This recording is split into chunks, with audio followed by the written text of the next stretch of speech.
Before dawn, 42 soldiers arrived at a half-built outpost in a remote valley. The towers were skeletal, sandbags stacked crookedly, walls incomplete, the ground still muddy from recent rain. The mountains loomed like jagged teeth. The wind whispered through the valley, carrying the faint sound of movement in distant villages. Eyes watching, waiting. At 4:18 a.m., the silence shattered. Gunfire cracked across the valley. Tracer rounds sliced through fog. Explosions ripped through sandbags and wooden towers, splintering wood and sending dust into the air. The enemy had been waiting. Hundreds of fighters swarming the ridges, their faces obscured by shadows and scarves. The outpost became a living nightmare. One soldier sprinted across open ground, ammo in hand, bullets cutting past him, like angry hornets.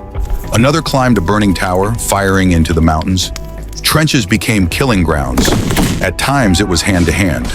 Steel clashing, screams echoing off cliffs, smoke and fire mixed with blood, and still they held. Hours stretched like centuries. Towers burned, walls crumbled, mortars slammed into the valley.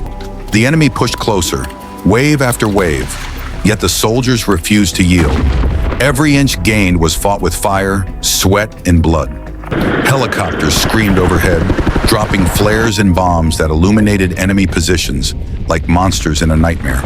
By late morning, air support and reinforcements began to arrive. The tide slowly turned. Enemy waves faltered. The mountains that had loomed like predators now seemed hollowed by fire. The outpost, by midday, the enemy had vanished into the mountains. 10 soldiers lay dead, dozens wounded, yet the outpost still stood, scarred, smoking, unbroken. They hadn't survived by luck. They survived because they refused to leave each other behind. The valley was quiet now, too quiet.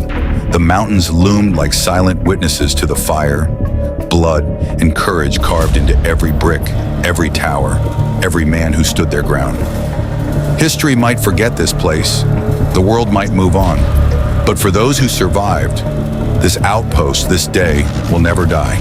Because courage, true courage, doesn't fall. Not here, not ever.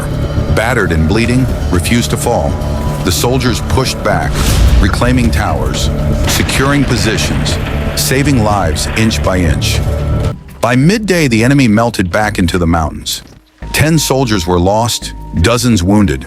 The outpost survived, not because of one hero, but because they became one body of will. Ghosts of the valley carved in fire, smoke, and blood.